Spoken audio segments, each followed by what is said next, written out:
ओम शांति। आज 14 मार्च 2022 के साकार मधुर महावाक्य हैं। मीठे बच्चे, ज्ञान के तीसरे नेत्र से बाप को देखो, बाप को ही याद करो, इस शरीर को देखते हुए भी नहीं देखो। प्रश्न है, इस पुरानी दुनिया में रहते तुम बच्चों को कौन सा डायरेक्शन मिला हुआ है?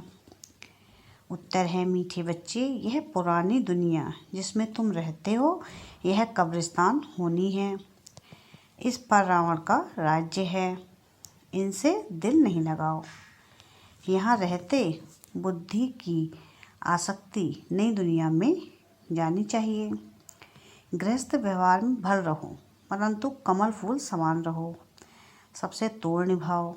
बुद्धि योग एक बाप से लगा रहे, ज्ञान योग में पक्के बनो।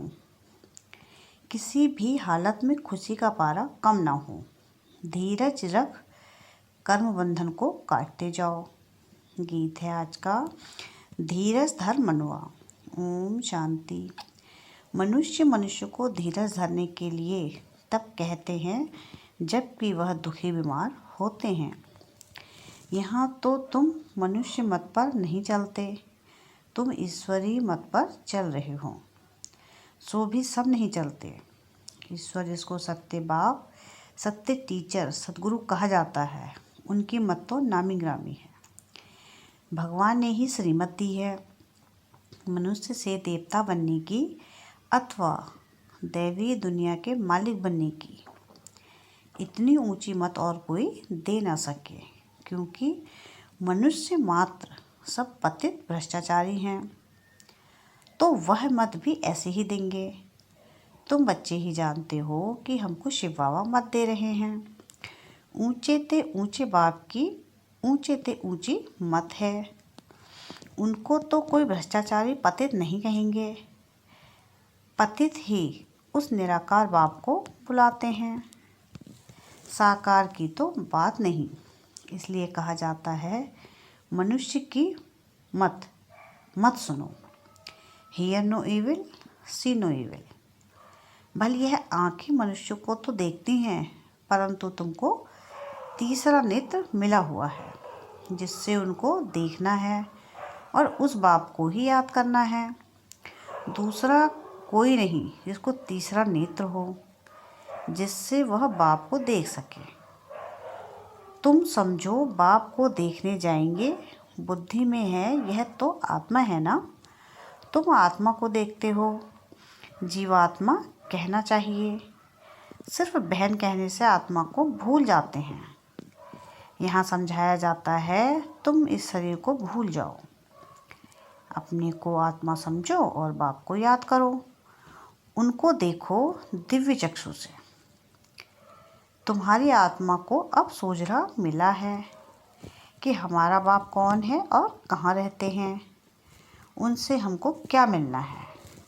तुम्हारे मिसल दुनिया में कोई भी नहीं जो बाप से वर्षा लेने का पुरुषार्थ करते हों। जब तक कोई बच्चा ही ना बने तो बाप से वर्षा कैसे ले सकते हैं? बाप का वर्षा तो बेशुमार है। ऊंचे ते ऊंचा है सूर्यवंशी राजा रानी बनना। वे स्त्री भल पास करते हैं, परंतु उनमें भी नंबरवार होते हैं। कोई तो बहुत कमाते, कोई तो पेट भी मुश्किल भरते। अब तुम जानते हो हम ईश्वर से राजाई प्राप्त कर रहे हैं।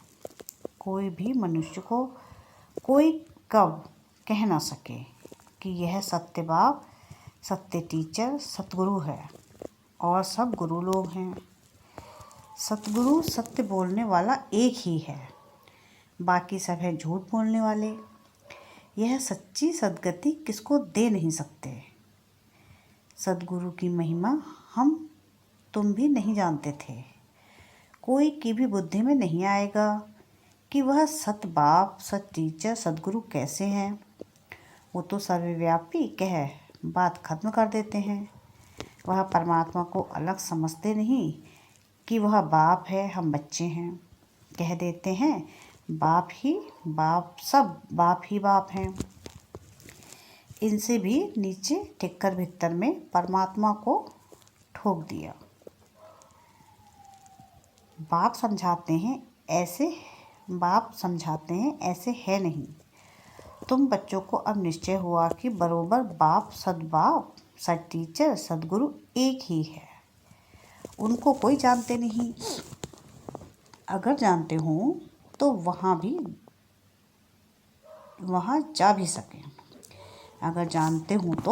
जा भी सके। किसको जाना जाता है तो उनके नाम, रूप, देश, काल सबको जाना जा सकता है। नहीं तो जानने से फ़ायदा ही क्या। मनुष्य सब दुखी हैं, इसलिए शांति चाहते हैं। उनको यह पता ही नहीं कि हम असुर शांति धाम के रहने वाले हैं। वहाँ से हम आते हैं। हम आत्मा का स्वधर्म शांति है। बाबा गुरुओं के लिए समझाते हैं, वह किसको सद्गति दे नहीं सकते। वह डराते हैं, कहते हैं गुरु का निंदक ठौर ना पावे। वास्तव में यह सब बातें बेहद के बाप के लिए हैं कि अगर तुम मेरी निंदा कराएंगे तो सतयुग में ऊंच ठौर नहीं पाएंगे। सन्यासी तो यह बात कह न सकें कि तुम मेरी निंदा करने से ठौर नहीं पाएंगे। कौन सा ठौर? ठौर का तो कुछ पता ही नहीं। साधना करते करते परंतु साधना करने से सद्गति को पा न सके। यह बाप ही आकर धीरज देते हैं। तुम जानते हो बरोबर 84 जन्मों का चक्र लगाया है। हम बहुत दुखी हैं।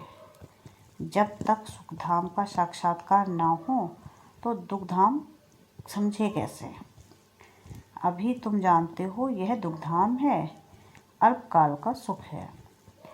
इस अल्पकाल के राजाई में कितनी खुशी होती है। समझते हैं गांधी ने रामराज्य स्थापन किया, परंतु नहीं, यह तो और ही तीखा रावण का राज्य बन गया। सब कहते हैं पतित भ्रष्टाचारी हैं। आगे सिर्फ पतित थे, अब तो भ्रष्टाचारी भी कहते हैं। यह है कलयुग की अंत। कितनी रिश्वत है। बाप अफगर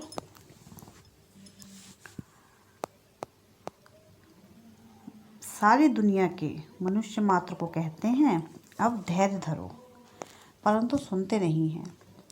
पिछाड़ी में सबको मालूम पड़ेगा। प्रदर्शनी में भी यही दिखाते हैं कि कैसे दुख की दुनिया को हटाए सुख की दुनिया बना रहे हैं। आखिर सब सुनेंगे तो सही ना। एक तरफ माया सबके गले घुटती रहती है, दूसरी तरफ बाप अपनी पहचान देते हैं। अब तो ढेर मनुष्यों को आवाज़ पहुंचाना है। जितनी जितनी महिमा निकलेगी तो फिर अखबारों में भी जोर से पड़ेगा। फिर बहुत आएंगे। यह मेहनत है। धर्म अथवा मठ आदि स्थापन करना तो बहुत सहज है। बौद्धिक धर्म की एक स्पीच की 60-70 हज़ार बौद्धि बना लिए।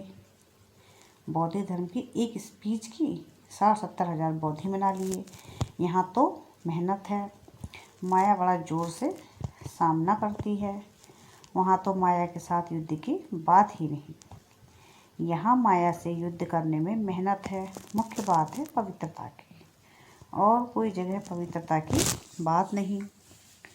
वह तो घर से वैराग्य आता है या कुछ चोरी पाप आदि करते हैं तो संन्यास धारण कर लेते हैं। इसलिए चोरों को पकड़ने के लिए भी गवर्नमेंट को सन्यासी CID आदि रखने पड़ते हैं। दलालों के रूप में, व्यापारियों के रूप में भी CID होते हैं। पुलिस का गुप्त काम बहुत चलता है। दोस्ती के बहाने भी सोने के व्यापारियों से मिल जाते हैं। फिर सब कुछ मालूम पड़ जाता है। धंधे वाले धंधा भी करते तो CID भी करते। दुनिया बहुत मुसीबतों में फंसी हुई है। तुम बहुत भाग्यशाली हो जो इन सब मुसीबतों से दूर निकल आए हो। दुनिया में तो मुसीबतों पर मुसीबत है। तुम्हारे लिए बहुत प्राप्ति है। वह तो दुखी होकर मरते हैं। तुम बैठे हो यह शरीर छोड़ने के लिए। कहाँ पुराना शरीर खत्म हो तो हम वापस बाबा के पास जाएं। दिल लगी बाप के साथ और नई दुनिया के साथ तो पुरानी दुनिया क्या काम की। यह तो पुराना कपड़ा है, इससे वैराग्य आ जाता है। सन्यासियों को वैराग्य आता है घर बार से। स्त्री को नागिन समझते हैं, तुम्हारा तो सच्चा सच्चा वैराग्य है। गाया भी जाता है ज्ञान भक्ति और वैराग्य। ज्ञान मिलता है कि पुरानी दुनिया से वैराग्य करो। यह कब्रिस्तान बनना है, वह है हद का संन्यास। उन्हों को यह मालूम नहीं है कि यह पुरानी दुनिया खत्म होने वाली है। वह कहते हैं हम घर में इकट्ठा रह नहीं सकते, तो उन्हों को घर से वैराग्य होता है और वह जंगल में चले जाते हैं। तुम्हारा यह है बेहद का वैराग्य, परंतु इनका किसको ही पता ही नहीं। तुम कहेंगे हम तो सारी पुरानी दुनिया से कब्रिस्तान से वैराग्य है, यह रावण राज्य है। ऐसा कौन मूर्ख होगा जो पुरानी दुनिया से दिल लगाएगा। जब तक पूरी तैयारी हो जाए, सतयुग आने का समय भी तो तब तो लड़ाई लगेगी। कई लिखते हैं कि भल बैठे घर में हैं, परंतु मूझते हैं कि क्या करें। ममत्व अगर नहीं रखें तो संभाल कैसे हो। बाप कहते हैं बच्चे रहना तो यहाँ ही है, परंतु बुद्धि की आसक्ति अब नई दुनिया में जानी चाहिए। सच्चा लव उसमें जाना चाहिए। इस पुरानी दुनिया से वैराग्य है, हद से भी वैराग्य, तो बाकी क्या रहा। देह से भी वैराग्य, तो बाकी क्या रहा। बहुत पूछते हैं बाबा आप कहते हो दोनों तरफ तोड़ निभाना है, सो तो जरूर करना है। अगर तोड़ नहीं निभाएंगे तो सन्यासियों के मिसल हो जाएंगे। गृहस्थ व्यवहार में रहते पवित्र रहो। देही अभिमानी बनने का पुरुषार्थ करो तो बुद्धि योग बाप से लग जाएगा। मैं आत्मा हूँ, बाप के पास जाना है। बाप कहते हैं गृहस्थ व्यवहार में रहते कमल फूल समान बनो। ज्ञान और योग नहीं होगा तो लटक पड़ेंगे। हर एक की जन्मपत्री अलग अलग है, हर एक के लिए युक्ति भी अलग अलग मिलती है। कोई तकलीफ हो तो पूछो, कोई भी हालत में खुशी का पारा चढ़ना चाहिए। हम घर जाते हैं तो आएंगे नई राजधानी में। बाकी थोड़ा समय है, पाठ बजाना है, ममत्व तोड़ते जाना है। हर एक का कर्म बंधन अलग अलग है, कोई का हल्का कोई का भारी है। बाबा से युक्ति लेकर धैर्यता से कर्म बंधन को काटते जाना है। इसमें गुप्त मेहनत चाहिए। बुद्धि को यात्रा में ले जाने की मेहनत है। घड़ी घड़ी बुद्धि योग टूट पड़ता है। अब परिपक्व बन जावें तो कर्मातीत अवस्था आ जाए। अभी तो अनेक प्रकार के विकल्पों के ही तूफान लग पड़ते हैं। एकदम नींद ही फिट जाती है। विकल्पों को ही तूफान कहते हैं और सत्संगों में यह बातें नहीं होती। वहाँ तो है कंजरस, फायदा कुछ भी नहीं। यहाँ तो यह पढ़ाई है आमदनी के लिए।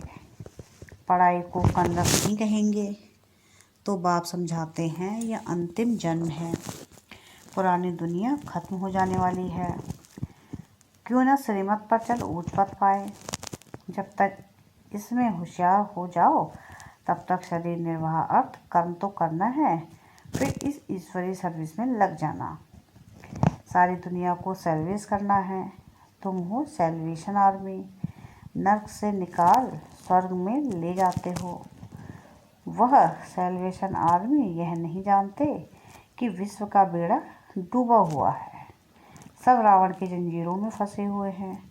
सारी विश्व को अब सैल्वेस करना है। इसमें तो बाप की मदद चाहिए। तुम रूहानी ईश्वरी सैल्वेशन आर्मी हो। मनुष्य मात्र को रावण के पंजे से छुड़ाना है, इतना नशा चाहिए। वह जिस्मानी सोशल वर्कर तो ढेर हैं, तुम कितने थोड़े हो। यहाँ तो मनुष्य भी ढेर, सतयुग में मनुष्य बहुत थोड़े होते हैं।